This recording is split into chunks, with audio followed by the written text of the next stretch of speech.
Abra sua Bíblia em Marcos capítulo 5, ou acione o seu aplicativo. Durante o mês de maio, só para que a gente possa contextualizar você, nós dividimos essa série de casos de família, né? A gente começou a estudar no Novo Testamento esses casos de família, aquilo que eram circunstâncias, desafios familiares. E nós começamos com a história daquele pai.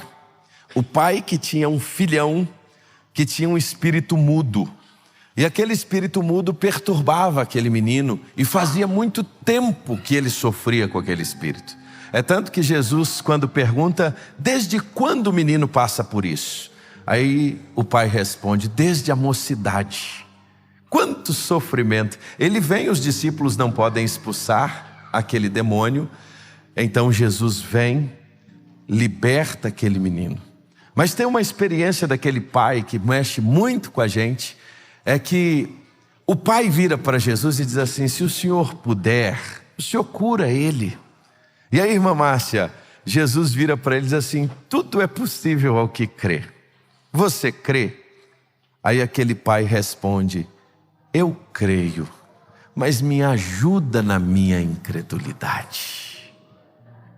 E aí nós aprendemos naquela semana que muitas vezes na nossa família, nas circunstâncias que a gente está lidando, as lutas e as provas são tão duras que nós cremos, mas tem hora que a nossa fé oscila, tem hora que a nossa fé ela é vacilante. E aí nós saímos daqui fazendo a mesma oração daquele pai. Ajuda-me a crer quando eu duvidar. Ajuda-me a continuar crendo, mesmo quando tudo parece estar contrário. Na semana seguinte, essas mensagens estão todas lá no YouTube, você que quer atualizar e pegar todas elas. Na semana seguinte nós estudamos sobre a viúva de Naim. Era o domingo do Dia das Mães, aí nós aprendemos sobre aquela mãe. E aí nós vimos uma lição muito especial. Jesus vê a dor de uma mãe. Nós aprendemos com o olhar de Jesus para aquela mulher, porque ele viu que ela não estava indo apenas entregar o corpo do seu filho, era muito mais do que isso. Eram sonhos. Ele era o seu provedor, era o seu único filho, ela já tinha perdido o marido e agora ela perde toda a sua segurança. E mais do que a sua segurança, a sua história. E aí Jesus vê a sua dor e transforma aquela situação. O último domingo, pastor William nos abençoou com um sermãozaço aqui, daqueles assim. Estava lá em Rondônia bebendo de balde. João 9. Quem pecou? Quem errou? Foi ele ou os pais? Para que ele nascesse cego. E aí ele falou de maneira extraordinária que muitas vezes na nossa jornada de família a gente quer arrumar sempre um culpado. Sempre tem que ter um culpado para as situações. E naquele texto Jesus vai nos ensinar que não era ele nem os pais que tinham pecado, mas aquela circunstância era para que a glória de Deus se manifestasse. E hoje a gente termina então essa série, mais uma vez voltando no livro de Marcos, Marcos capítulo 5. Eu queria que você abrisse a sua Bíblia para acompanhar. E a pergunta que eu te faço hoje, se você pudesse fazer um pedido a Jesus, ao terminar essa série, qual seria o seu pedido? Se você pudesse hoje, a mesma expressão que Jesus usou com Bartimeu, o que queres que eu te faça? Se Jesus chegasse até você hoje e lhe perguntasse, Rafael, o que quer que eu te faça? Imagine, irmão Evaldo, que Jesus chegue até você e diga, o que quer, Evaldo, que eu te faça? Júnior, se ele te encontrasse na esquina e dissesse, Júnior, o que eu posso fazer por você hoje? Qual seria, Jefferson, a sua resposta se Jesus perguntasse para você, o que você deseja que eu faça para você hoje? Eu tenho certeza que aqui nós teríamos as mais diversas respostas. De um videogame novo. Talvez se eu for perguntar para o João Rafael qual é a maior preocupação dele e o que ele gostaria que Jesus respondesse, ele vai me falar alguma coisa de Minecraft. Mas e você? Qual é a sua maior preocupação? Se Jesus hoje te perguntasse: o que quer que eu te faça? Qual seria a sua resposta? Pense aí por um minuto.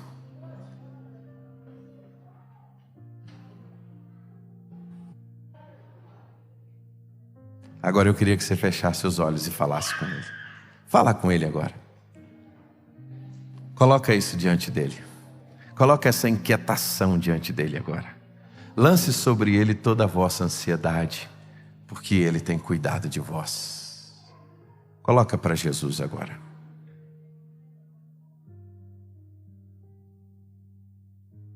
Senhor, nós queremos ouvir a tua voz na tua palavra nessa noite. Senhor, nós queremos entender a tua vontade. Ministra o nosso coração agora. É a nossa oração em nome de Jesus. Amém. Jairo tinha um pedido a Jesus. O pedido de Jairo foi: Jesus, vai lá em casa. Jesus, vai lá em casa. Talvez esse seja o seu pedido hoje. Quando você estava pensando aí, no seu coração você poderia estar imaginando: olha, eu gostaria que Jesus fosse lá em casa. Hoje, nesta nossa última mensagem da série do mês da família, nós temos aqui mais um caso de família. Aqui hoje nós temos mais uma experiência de família. E hoje de uma família que aparentemente era uma família bem ajustadinha. Aparentemente era uma família bem religiosa. Aparentemente era uma família em que ela estava comprometida. Era uma família que no seu contexto aonde morava tinha o respeito das pessoas. O capítulo 5 de Marcos, e Marcos tem uma característica muito especial, que é essa brevidade, essa forma como ele trabalha, essa maneira como ele escreve o texto bíblico, de ser tão imediato. Essa maneira como ele escreve, a forma dele narrar os fatos, tão objetivo. Você às vezes vai notar 3, 4 milagres, 5 milagres num capítulo. E este capítulo aqui é um capítulo de milagres. O capítulo 5 de Marcos. Porque esse capítulo começa falando de uma história. Lá na terra dos Gerazenos, Jesus tinha atravessado. E ele chega do outro lado. A travessia já foi um milagre, porque teve uma grande tempestade, e no meio da tempestade, Jesus acalma o vento, acalma o mar. Ele aquieta, porque Jesus tem esse poder para aquietar a tempestade da minha, da sua vida, a tempestade do nosso coração. Porque até o vento e o mar lhe obedecem. Ele chega do outro lado, ele chega na terra dos Gerazenos, diz o versículo 1 do capítulo 5. E quando ele chega do outro lado, a recepção de Jesus na terra dos Gerazenos não foi uma recepção das mais calorosas, porque Jesus é recebido por um homem endemoniado. E este homem endemoniado não era apenas endemoniado por um espírito imundo, mas por uma legião de demônios. E uma legião que o fazia sofrer de maneira descomunal. E ele era possuído por esse espírito. E o seu estado era tão deplorável que ele já morava nos cemitérios, que nem as prisões eram capazes de detê-los. Poderia amarrá-lo e ele quebrava. Eu fico imaginando a casa desse menino, eu fico imaginando a mãe desse rapaz. Mas aquele dia ele saiu de casa. E eu fico imaginando como Deus é maravilhoso, como o Senhor é maravilhoso, porque Jesus chega na terra dos Gerazenos e encontra com aquele rapaz. E ele então, literalmente possuído por um espírito imundo, começa a questionar e a reconhecer Jesus como Filho do Deus Altíssimo. E ele, neste reconhecimento, ele pede que ele não atormente, porque ele já sabia quem era Jesus. Então Jesus repreende aquela legião de demônios, aquele homem é liberto, E aquele homem tem vontade de seguir com Jesus. E eu sempre gosto de dizer que o primeiro missionário enviado na Bíblia foi esse homem, que meia hora antes era um endemoniado. Olha o que Jesus faz. Ele quer ir com Jesus. E Jesus disse: não, volta para a tua casa e prega para os seus. O primeiro homem comissionado aqui por Jesus era um homem que tinha sido endemoniado. Só que ele teve uma experiência tal com Jesus que agora ele é enviado. Decápolis são 10 cidades. E ele vai ser enviado para pregar em 10 cidades. E aí, irmã Márcia, eu fico imaginando ele chegando em casa. Quando ele foi chegando na casa dele, eu fico pensando que quando ele chegava das outras vezes, os vizinhos já deviam começar fechando as portas. E ele chegou novamente. Daqui a pouco nós vamos ouvir a quebradeira. Daqui a pouco você vai ver o grito. Daqui a pouco vai acontecer alguma coisa. Só que ele chegou. Só que ele não chegou como antes. Ele passou e disse: ô seu Jader, boa tarde, tudo bem com o senhor? Ele passou e saiu cumprimentando as pessoas. Ele entrou dentro de casa, não teve quebradeira, nada aconteceu como antes. E aí eu fico pensando, burburinho nos vizinhos. E aí, o que aconteceu com ele? Aí eles começaram a descobrir uma coisa: algo tinha acontecido com aquele homem. E o que tinha acontecido com ele? Ele teve um encontro pessoal com Jesus e a sua vida foi transformada. Aleluia! É um capítulo de milagres. Já começa com o milagre de um homem que quebrava tudo e agora volta para casa num perfeito juízo. Gente, Jesus é maravilhoso. Ele passa uma noite, acalma uma tempestade, atravessa um lago para ir na terra dos Gerazenos para salvar um homem que estava oprimido pelo diabo. Porque a única coisa que ele faz lá, a única não, que foi a principal, foi essa. Termina isso, o que ele faz? Ele volta. É por isso que ele é o Emanuel, ele é Deus conosco. Ele deixou os céus e veio aqui para nos salvar. Ele volta. Aí quando ele volta, irmão Marquinhos, do outro lado, ele chega e a multidão estava ali. E aí, se você está com a sua Bíblia aberta, a partir do verso 21, eu queria que você acompanhasse versículo a versículo. Tendo Jesus voltado de barco para o outro lado, reuniu-se em volta dele uma grande multidão, e ele ainda estava junto do mar. Ele foi chegando ali na beira da praia. Imagine os barcos chegando, Camila. E a multidão, já sabendo que era Jesus, ficou naquela expectativa: algo vai acontecer, alguma coisa vai acontecer. E no meio daquela multidão aparece um homem. Diz o texto bíblico: então chegou um dos chefes da sinagoga, chamado Jairo, e vendo, prostrou-se aos seus pés e lhe pediu com insistência: a minha filha está morrendo, venha impor as mãos sobre ela para que ela seja salva e viva. E Jesus foi com ele.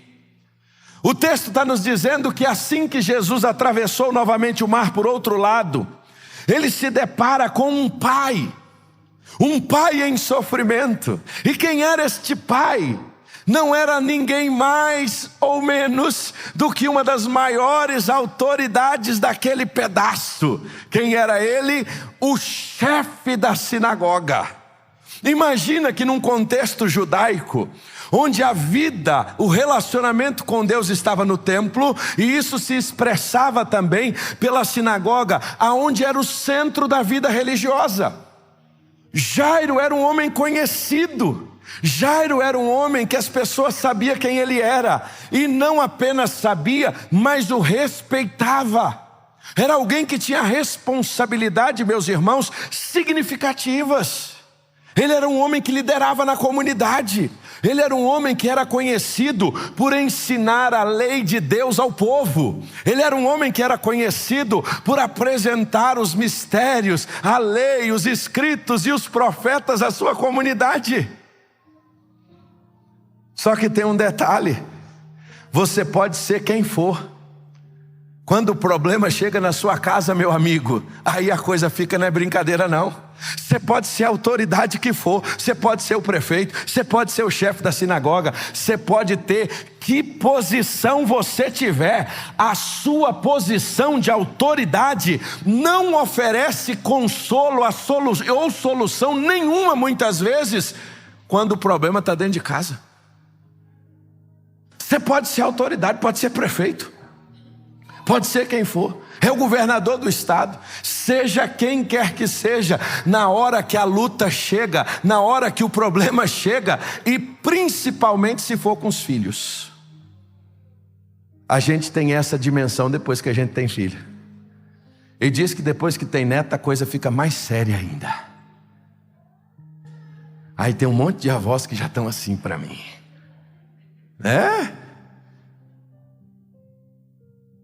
Imagina Jairo, a sua filha está mal, mas ele não quer nem saber.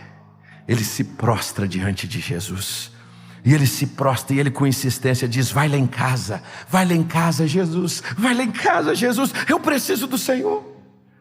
E interessante, Jesus começa a caminhar com ele. E quando Jesus começa a caminhar com ele, a gente tem uma outra história de milagres, porque a multidão vem junto. Aí acontece o milagre da mulher do fluxo de sangue. Ela encosta em Jesus e ela é curada. E Jesus pergunta: quem me tocou? Senhor, quem te tocou numa multidão dessa? Jesus tinha umas perguntas, né? Quem me tocou? Os discípulos até: Senhor, tá de brincadeira.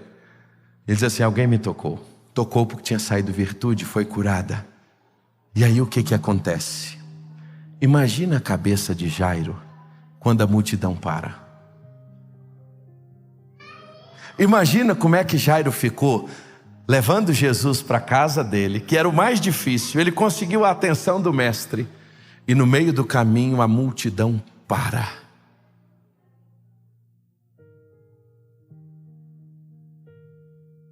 E quando termina de resolver a situação, que começa a andar, aí a gente chega no versículo 34 do texto.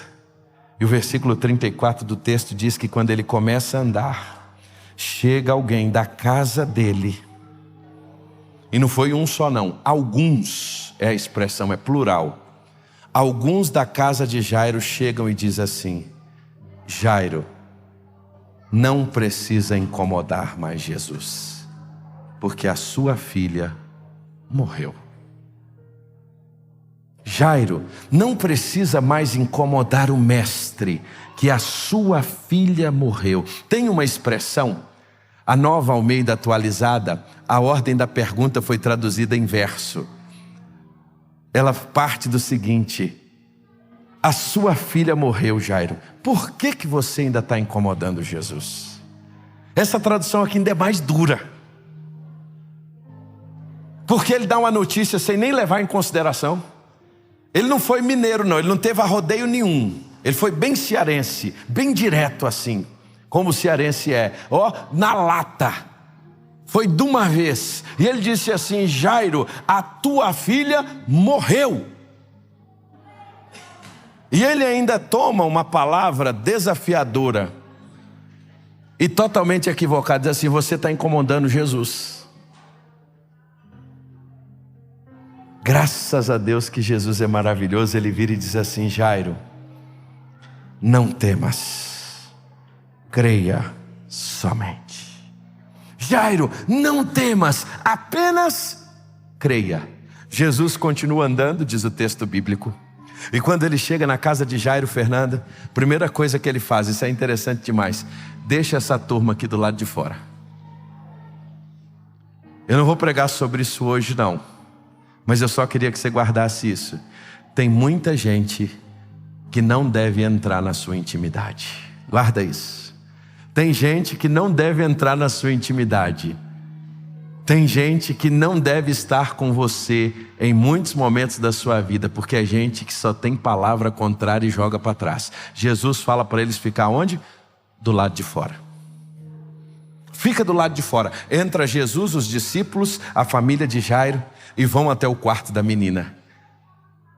E ele diz: menina, levanta. Talita come, a menina levanta, o milagre acontece e Jairo tem a sua filha restituída para a glória de Deus. Oh, aleluia! Jairo tem a sua filha de volta. Irmãos, eu fico imaginando essa experiência de Jairo. Se a gente que passa muito menos quando o menino está guinchado no soro, quando o menino está lá no soro, Jada, e a gente fica ali 2, 3 dias no hospital, a gente fica ali, às vezes uma semana. Eu lembro que quando nós estávamos em Minas Gerais, Ana Vitória teve um problema de saúde, uma infecção urinária muito séria, e ela teve que começar a tomar um medicamento aqui no hospital de Braslândia, e ficou mais de uma semana ali, não podia ir embora. Quando aquele médico tirou o soro da Ana Vitória e disse assim: vocês estão livres. Gente, a gente queria fazer uma festa. Se com uma criança enferma a gente já fica assim, Igor, imagina uma filha que não tinha mais esperança, que todo mundo estava dizendo não incomoda mais ele não, e ele chega e diz assim: menina, levanta, toma aqui, Jairo, a tua filha está de volta, ela está viva. Oh, aleluia! Imagina a alegria desse homem. Isso é mais um dos casos de família que a gente tem na Bíblia. Agora, o que a gente pode aprender com esse Jairo? O que a gente pode colocar em prática esta semana, olhando para essa história de Jairo, e nós vamos colocar em prática na nossa vida? Pelo menos 4 coisas muito simples, mas que são importantes para nós. Sabe qual é a primeira delas? Eu preciso buscar ajuda na minha crise. Vou repetir isso.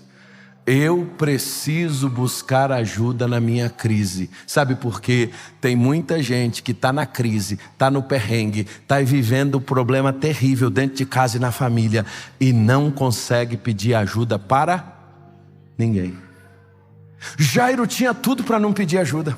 Jairo tinha todas as características de ser alguém que jamais, como um líder de uma sinagoga, se ele fosse pedir ajuda, ele ia pedir para um rabino. Se ele fosse pedir ajuda, ele ia pedir talvez para o mestre dos fariseus. Se ele fosse pedir ajuda, ele ia pedir para outra pessoa, menos pedir ajuda para quem? Para Jesus. Mas ele vai até Jesus porque ele reconhece que ele precisava de ajuda e que só Jesus poderia ajudá-lo nesse momento de crise. Em outras palavras, Jesus, passa lá em casa. Jesus, vai na minha casa. Jesus, me ajuda. Um dos nossos maiores desafios, que nós nos tornamos uma geração tão egoísta, tão egocêntrica, que nós não temos coragem de abrir o nosso coração e dizer: ajuda-me, eu estou perdido, a minha casa, o meu casamento, a minha vida está naufragando, eu vou afundar, mas eu não tenho coragem de pedir ajuda a ninguém. Primeira lição que Jairo nos ensina: tem hora na vida que eu preciso pedir ajuda. Eu preciso de dizer: eu careço de ajuda. Eu preciso de socorro. A mudança em muitas coisas da nossa vida só vai acontecer no dia em que nós pedirmos ajuda. Que normalmente a gente anda: tá tudo bem? Tá tudo bem. Nós estamos igual a sunamita. Geazi chega na sunamita, lembra da história? E aí, tá tudo bem? O profeta mandou perguntar: como é que você está? E ela vira e diz o quê? Tá tudo bem, tá tudo ótimo. E o menino morto em casa. Muitos de nós estamos assim: tá tudo bem, e um monte de situação deplorável dentro de casa. Tá tudo bem? Não, tá tudo ótimo. Um menino morto dentro de casa. Quantas vezes a gente não age como a sunamita? Jairo está nos ensinando que a mudança, ela vai começar a partir do momento que eu peço ajuda. Só que tem uma coisa, é a segunda lição, Patrícia. Para eu pedir ajuda, eu preciso me humilhar. Eu preciso demonstrar que eu estou vulnerável. Eu preciso abrir o meu coração e dizer: olha, o barco naufragou lá em casa. E sabe por que nós não fazemos isso? Porque isso custa o meu e o seu orgulho. Isso custa o nosso orgulho. Dizer: cara, eu estou atolado na pornografia. Cara, eu estou atolado nas dívidas. Cara, eu estou atolado. Estou pegando dinheiro por fora lá do meu patrão, cara. Eu estou atolado. Cara, eu fiz um monte de coisa errada, eu estou atolado. Isso vai custar o quê? O meu orgulho, a minha aparência, aquela palavra difícil que a gente diz, o status quo. Aquilo que eu apareço diante das pessoas, a construção da minha imagem diante do outro, a minha imagem diante do meu irmão, a minha imagem diante do meu próximo. É por isso que Tiago vai dizer: confessai as vossas culpas uns aos outros para que orem e sejam sarados. Há muitos doentes entre vós e entre nós, por quê? Porque tem coisas que não foram resolvidas. E por que não foram resolvidas? Porque nós não tivemos a coragem de pedir ajuda e nós não tivemos a coragem de rasgar o nosso coração e jogar de lado o quê? A nossa vaidade. Se Jairo fosse um homem vaidoso, ele tinha perdido a menina dele. Se Jairo fosse um camarada que ele tivesse com a vaidade da religião, eu, um judeu, vou lá pedir ajuda a Jesus, vou nada. Eu vou pedir ajuda ao pastor, vou nada. Eu vou pedir ajuda ao irmão, vou nada. Porque isso custa o quê? A nossa vaidade. Irmãos, nós não gostamos de apresentar para ninguém a nossa vulnerabilidade. E aí, minhas irmãs, feche o ouvido rapidinho. Nós homens somos piores ainda. Eu sei que nós temos a geração do macho alfa, essa coisa do homem que de fato precisa ser homem. Mas isso tem feito também do outro lado, nós nos tornamos homens sozinhos, que não abrimos o coração para ninguém, que não aceitamos a ajuda de ninguém. E aí, muitas vezes nós estamos indo de mal a pior. Por quê? Por causa do nosso orgulho. Jairo não era orgulhoso. Jairo se quebra. Ele se lança no chão, nos pés de Jesus para pedir ajuda. Extraordinário isso. Agora tem uma terceira lição aqui para a gente caminhar para o fim.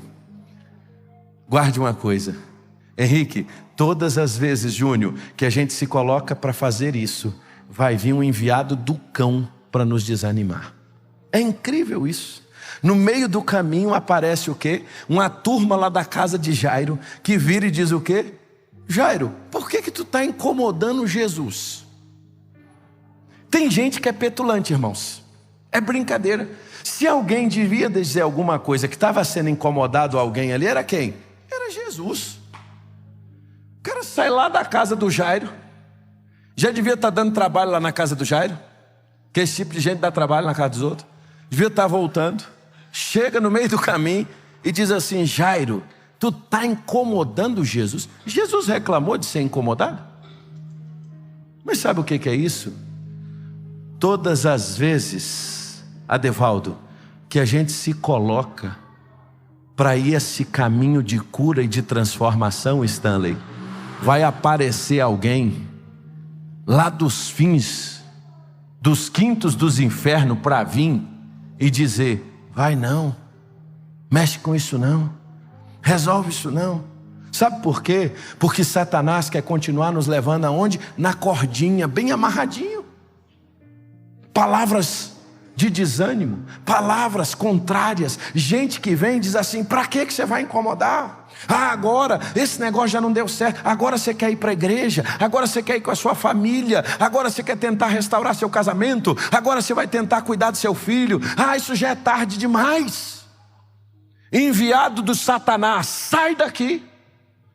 Esse é o tipo de gente que não deve andar nem perto da gente. É por isso que Jesus deixou eles aonde? Do lado de fora. Isso não é boa companhia para você não, minha irmã. Isso não é boa companhia para você não, meu irmão. Isso não é boa companhia. Gente que está ali roubando, minando a sua fé. Gente que está ali minando aquilo que você está buscando para honrar o Senhor. Gente que está ali o tempo inteiro indo contra. Não deixa, com sinceridade, baixinho aqui para nós, mas vou falar alto, não deixa nem entrar na sua casa. Escolha quem vai entrar na sua intimidade, muito cuidado. Olha o que Jesus está nos ensinando. Gente, a gente que é crente, graças a Deus, mas às vezes nosso coração é muito ingênuo.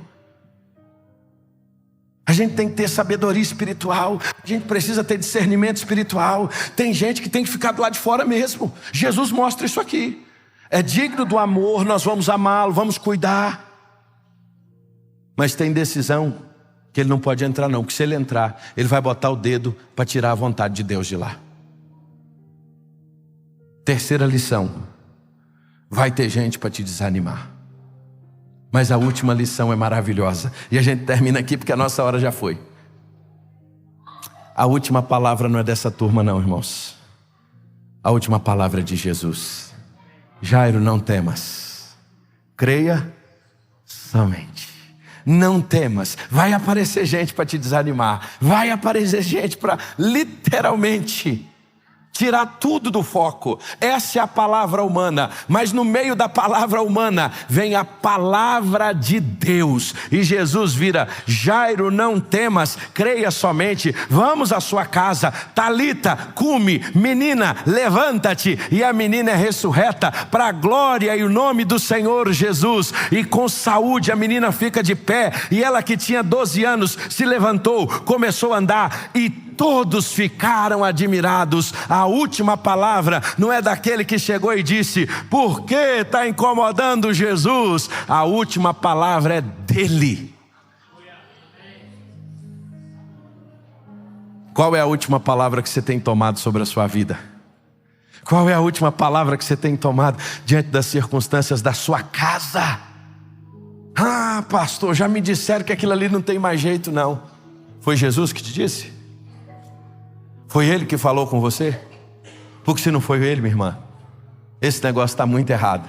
Porque a última palavra não é de homem nenhum, irmã Benildes. A última palavra é de Jesus. Eu quero te convidar a ficar de pé.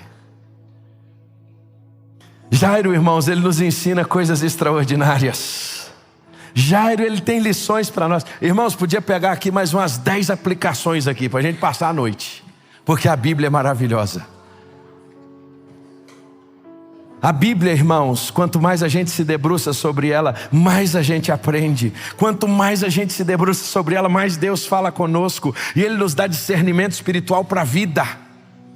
E o discernimento espiritual que Ele está nos dando hoje é: eu preciso, em muitas áreas da minha vida, parar de andar sozinho e pedir ajuda. Ele está me ensinando que para eu pedir ajuda, o maior desafio vai ser vencer, sabe quem? A mim mesmo. O maior desafio vai ser vencer o meu orgulho. O maior desafio vai ser vencer a minha vaidade. O maior desafio vai ser vencer a minha aparência. Porque eu estou preso aonde? Imagina se o povo sabe quem eu sou. Como é que vai ser esse negócio? E aí eu vou lhe dizer uma coisa: dia que você tomar essa decisão, vai aparecer gente para te desanimar. Vai aparecer gente para dizer assim: não mexe com isso não. Não arruma isso não, deixa isso para lá. É melhor deixar isso para lá. Não tenta resolver isso não. Mas eu preciso te dizer uma coisa em nome de Jesus. A última palavra não são dessas pessoas. A última palavra é de Jesus de Nazaré. Menina, levanta-te. Menina, levanta-te. Menina, levanta-te. Jairo, você ainda vai incomodar o mestre. A palavra final não é dele. A palavra final é de Jesus.